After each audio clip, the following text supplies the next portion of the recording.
รถปั่นเข่ามาแล้วพี่น้องค้นเข่าแล้วเรียบร้อยเนาะรวมแล้วประมาณเป็น10รถผู้บอกค้นเข่านี่พี่น้องประมาณนั่นแหละเนาะค้นแล้วปั่นเลยนี่เท่าแล้วว่าสิขายพร้อม มาเบิ่งพี่น้องสบายดีเด้อพี่น้องสบายดีเบิร์ดสุกูสุกคนเนาะสบายดีย้ำแรงพี่น้องตอนนี้เกือบ4 โมงเนาะ3 โมงกว่ากำลังเตรียมปั่นเข่าบานนี้คนแล้วแหละรถไถ2 คันเนาะรถพอน้องเมยคันหนึ่งรอรุ่นว่าเข่ากล้องใหญ่สิได้จักสอบพี่น้อง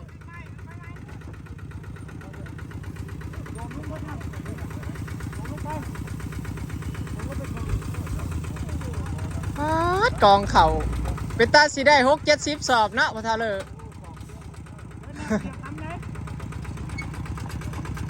รอรุ่นพี่น้องสิได้จักสอบเนาะเบิ่งว่าสิได้จักสอบพี่น้องรถปั่นเข่ามาแล้ว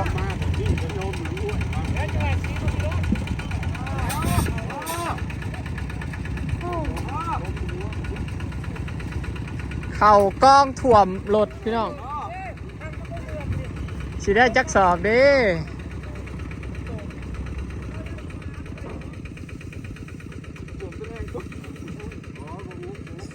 โบดุนดอกพี่น้องเพราะว่า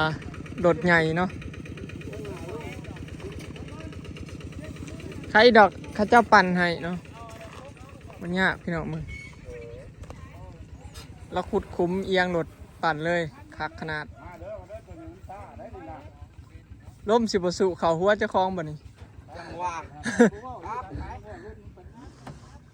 เขาก็เสียวล้มมาทางพี่เถอะเนาะ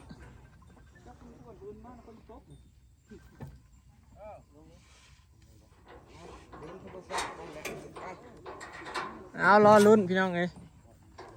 สิได้จักสอบค้นแล้วเรียบร้อยแล้วโศกทวีศัพท์รถปัดข้าวรถใหญ่พี่น้องแบบนี้แหละคักเนาะปั่นแป๊บเดียวคันใดรถใหญ่แบบนี้ปั่นนะพี่น้องบ่เฮิงเนาะสบายเฮาพอปั่นแป๊บเดียวบ่เสียเวลาใส่รถใหญ่เป็นนี่แหละคักเนาะถ้ารถน้อยเฮ้ยพี่น้องเมื่อยเพื่อสิปั่นแล้วเนาะในรถข้าเจ้าใหญ่คัก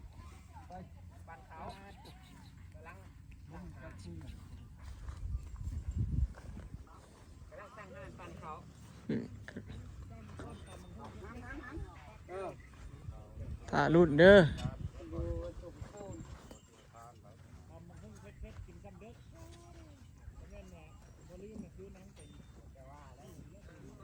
น้ำท่อมขวดหนึ่งเอาเว้ยปั่นเขานี้ฝนยังไปปักชอบเจ้าว่าได้จักสอบไอ้ประมาณ60ไอ้อุ่นว่า60 58 สอบทำเจ้าว่าจักสอบ58พอน้องเมยว่าจักสอบเบิ่งไรเบิ่งให้หน้าก่อน รถ เขามีจักเที่ยวอะรถเจ้า3เที่ยวซุ่มเฮาจักเที่ยวครับบ่ฮอด10รถเขาประมาณ10แหละเนาะเกือบ10 รถอยู่10รถไล่10ซะไล่กัน50โอ้ได้อยู่60พอเท่า4-60ลุงแป๊บวันนั้นได้ลุงแป๊บเอาว่า65ถามเจ้าแล้วดูเรายิ้มจะสร้างอยู่เน่าเดา เอาว่า65เราเสียน่ะ70มาเบิ่งเจ้าของหน้ามึงดูสิได้จักสอบเจ้าว่าเอาประมาณ50 ปลาย50 ปลายโอ้ยไล่ให้ได้ไล่ก็ยังเป็นไล่เอา50 ปลายอยู่ถ้ารุ่นพี่น้องว่าผู้ใดสิตอบถูกเนาะกาบ่ถึงรถลาวเต็มรถลาวไล่เอารถละ5เฮาว่าประมาณอันได้50นอนรถเขาชามรถเด้เอาได้60เก่าก็ซ้ำนี่50 ปลายเฮาว่าประมาณ50นี่แหละเอาเจ้ามันงามได้ปีนี้งามบ่โหไง50ประมาณ50ปลาย60นี่แหละ60ขึ้นนะไอ้อุ่นว่า60บวกถ้ามันออก58เฮาว่า50บวกถามเจ้าของนาพี่น้องสิได้จักสอบเจ้าว่าเดาบึงดูเดาบ่ถือเขาเดากัน50ปลาย60น้องทำมา58ทำ58มาทำโอ้ยทำมา58เป็นจริงบ่เจ้าว่าเท่าไรคันตอบบ่ถึกเรือนะเฮาแก่สรุปไทยเมื่อได้บ่60 สอบอันที่ได้เอา62เฮาว่าประมาณ50ปลาย60แถวนี้แหละประมาณเท่านี้แหละ รอรุ่นพี่น้องเนาะว่าสิได้จักกระสอบนี่ 58 พี่น้องลองเดามาดูว่าสิได้จักสอบเนาะลองเดามาเบิ่งพี่น้องผู้ใดสิตอบถูกเข่ากองสำนี่เริ่มแล้วพี่น้อง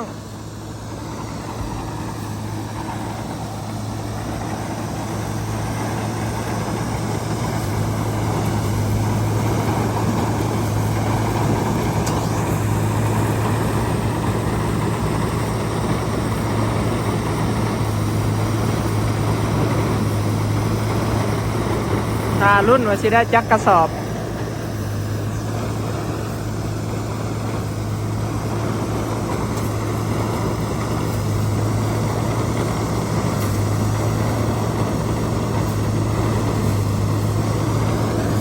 ขักแต่รถกระเจ้ามันใหญ่พี่น้องปั่นแป๊บเดียวกันแล้วเนาะ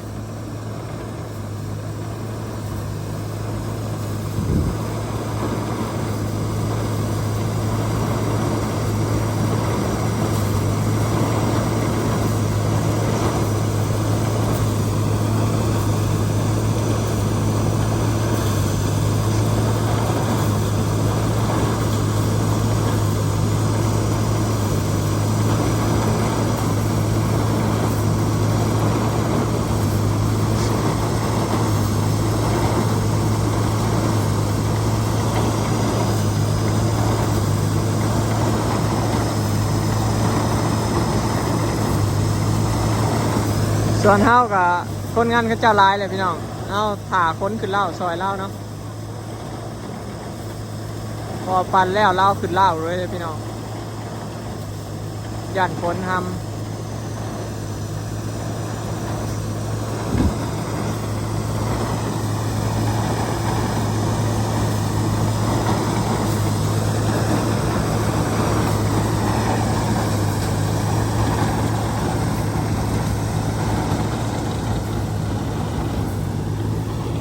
ตอนนี้ฮะก็ได้3 กระสอบ เอ๊ะโอ้โหว่าได้ของพัน เอาออกประมาณ50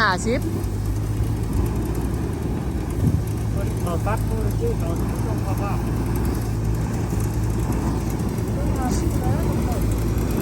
เนี่ย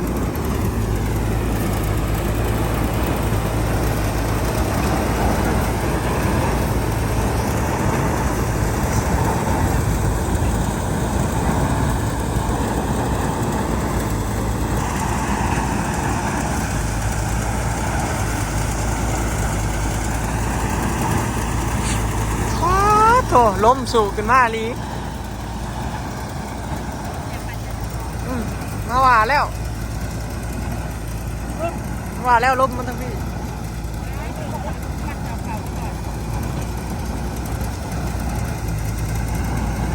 ปีนี่ไม่เท่าแลดก่อนหมูเลยพี่น้องปั่นเข่าก่อนหมูอีกพร้อมได้กินเข่าวใหม่ก่อนหมูเลยปีนี้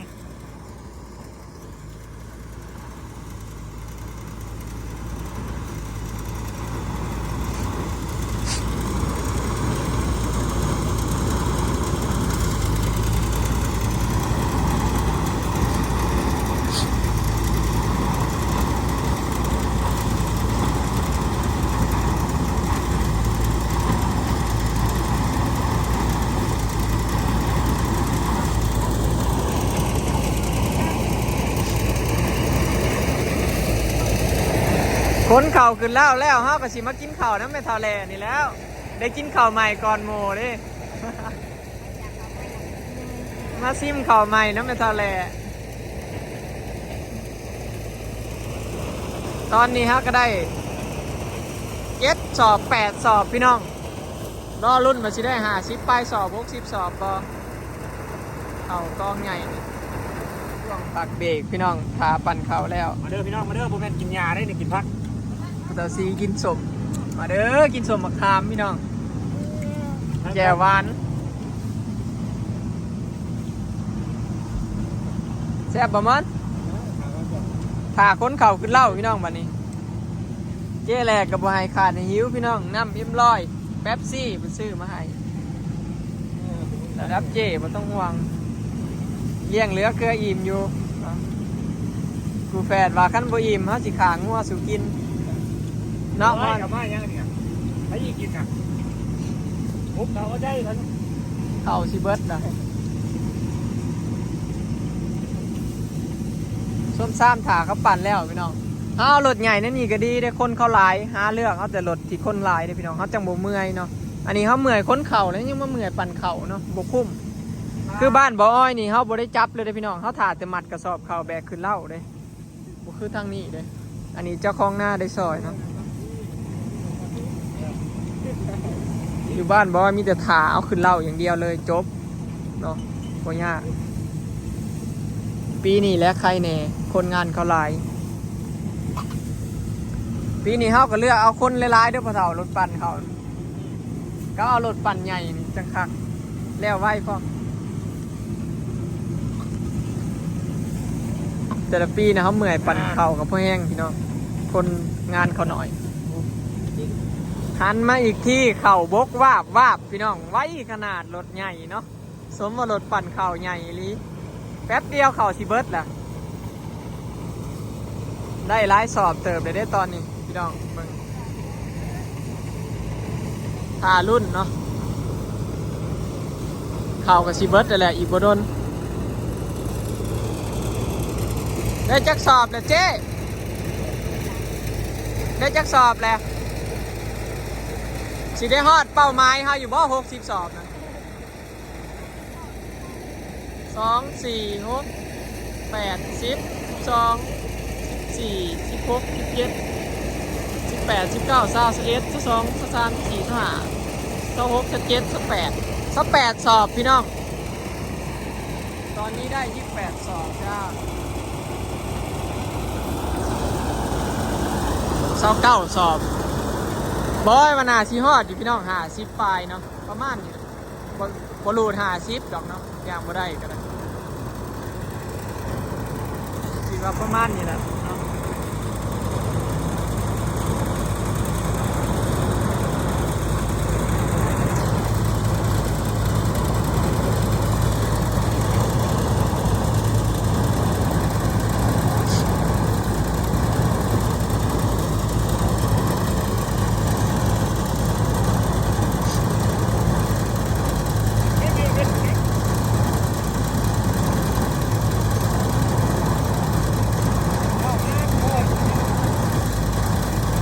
มันก็ได้28 29สอบภาวนาให้ฮอด60ต้องตั้งความหวังไว้เป้าหมาย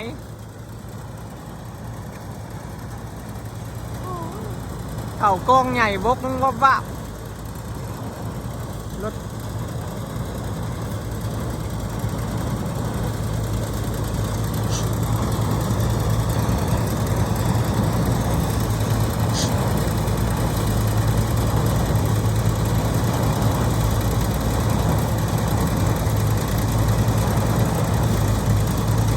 สอบที่เก่าเขาแล้ว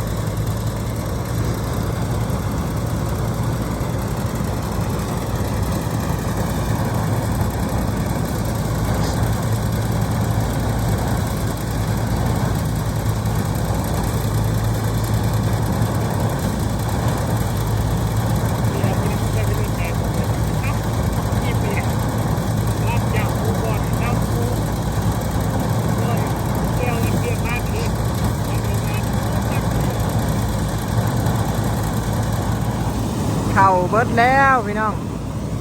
เบิดแล้วเข่ากันเลือเหลือน้อยเดียวตาเบิ่งมาที่ได้จักสอบ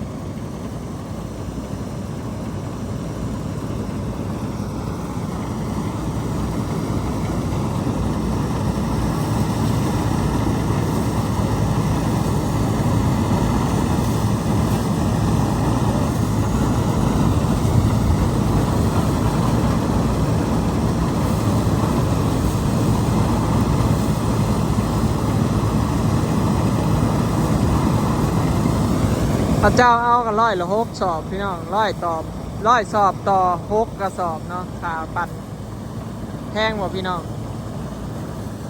ฝั่งไทยละข้าเจ้าปั่นเอาอะไรเนาะต่อฝั่งลาวไหลเป็นละ100 ละ 6 สอบตอนนี้เนาะ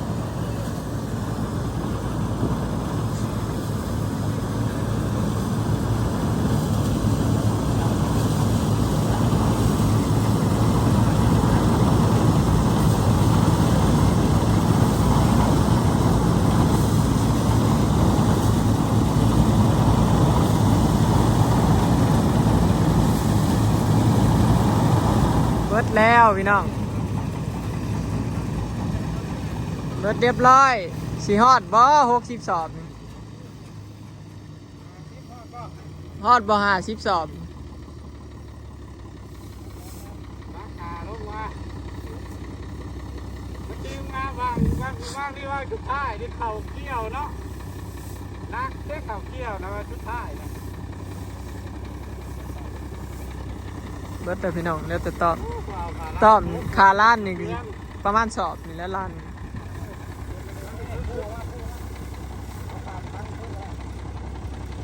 กองเครื่องกับบ้าใหญ่เลยลองเจ้าของบ่ นี่ได้เนาะนี่มันสูงนะอันนี้ก็พอแห้งเลยมันก็ถอยมาเลยเลยขึ้นพอแห้งมันก็ได้ที่ก็นี่ต้อยลงมา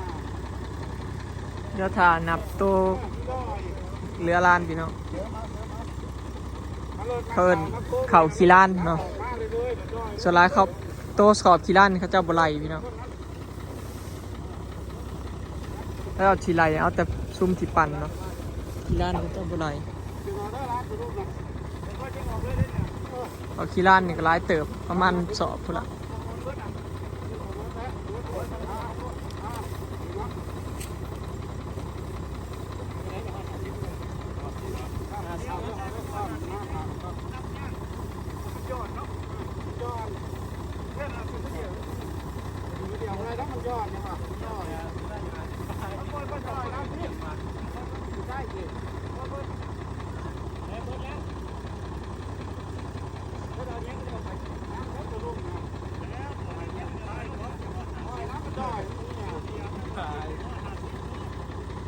เป็นย้อนบ่มีค่ายบ่จบข่าว นับได้53 สอบพี่น้องรวมทั้งตัวขี่ล้านบริหาร14กองเถาเพิ่นโอ้ถือว่าได้หลายเนาะรวมเบิดทงก็สิได้อยู่100 ป้ายหั่นแหละพี่น้องอันนี้ฮักก็ครึ่งหน้าได้เข้า50 ป้ายสอบ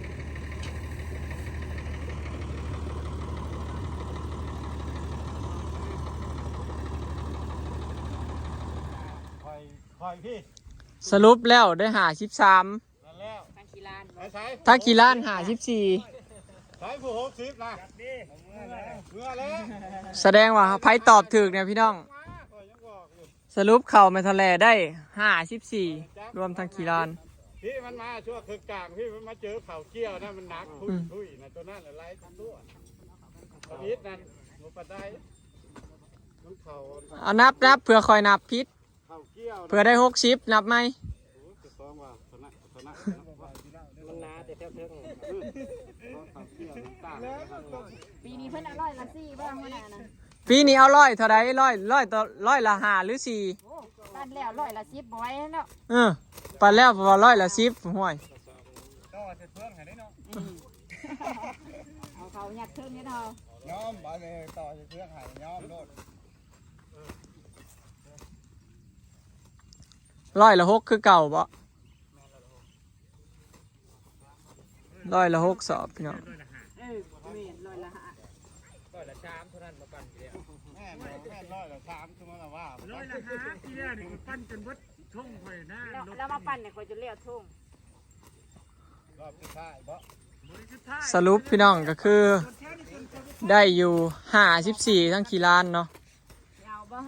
แล้วแต่เด้อ 54สอบเนาะ อีกล้างๆอีกจังสี เฮงแล้วเจ๊แดเฮงแล้วรอบแรกได้54ฮักกับเคิงหน้ารวมเบิดทงหน้าสิได้100กว่าสอบอยู่เนาะถือว่าเฮงอยู่ถือว่ามานเด้ขายอยู่ป่ะเจ๊ โอ้ยรอบนี้ยังน้อยอยู่ ยังโนอยู่รอบนี้เดี๋ยวถ่ารอบหน้าบ่ ให้มันที่ขึ้นเหล้าก่อน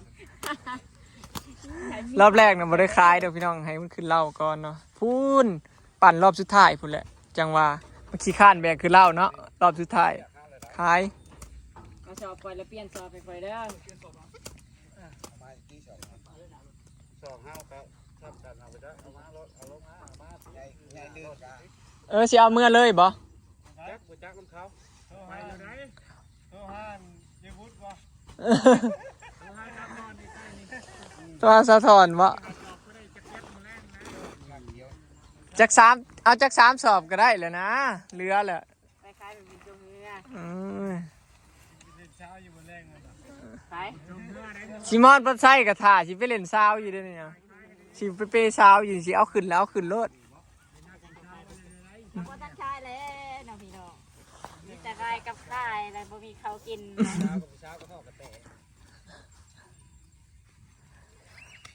จบข่าวพี่น้องบัดนี้ก็ห้ามขึ้นเหล้าเองเด้อ2ผัวเมียไปเมื่อเฮาบัดนี้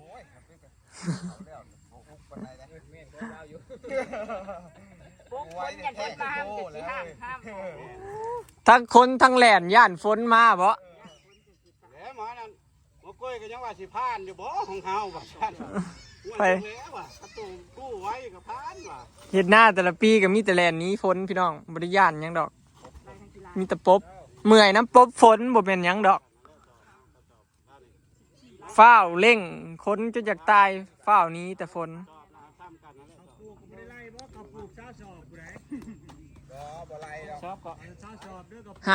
54ทั้งขี้ลาน ใช่ก็ออกไป ขี้ลานจักสอบซะ ที่ร้านก็จอดเดิน ไล่แต่50สอบก็พอแล้ว ของไหล แบบนี้บ่ได้แล้วเนาะ สอบหนึ่ง ลุบเฮาก็เดี๋ยวเอาซ้อมขอบครึ่ง มาตรดาต้องรุดเด้อ เอานับพอเฒ่าเพิ่งเทื่อได้60บ่จัก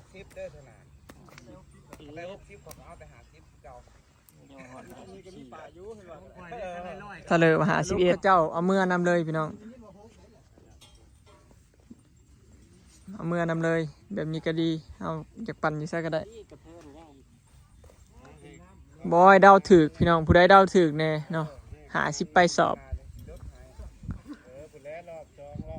โอเคเนาะพี่น้องคลิปนี้ก็สิได้ขอเก็บภาพบรรยากาศไว้ซ้ำนี้เด้อเนาะไปแล้วสบายดีสรุปได้54กระสอบพี่น้อง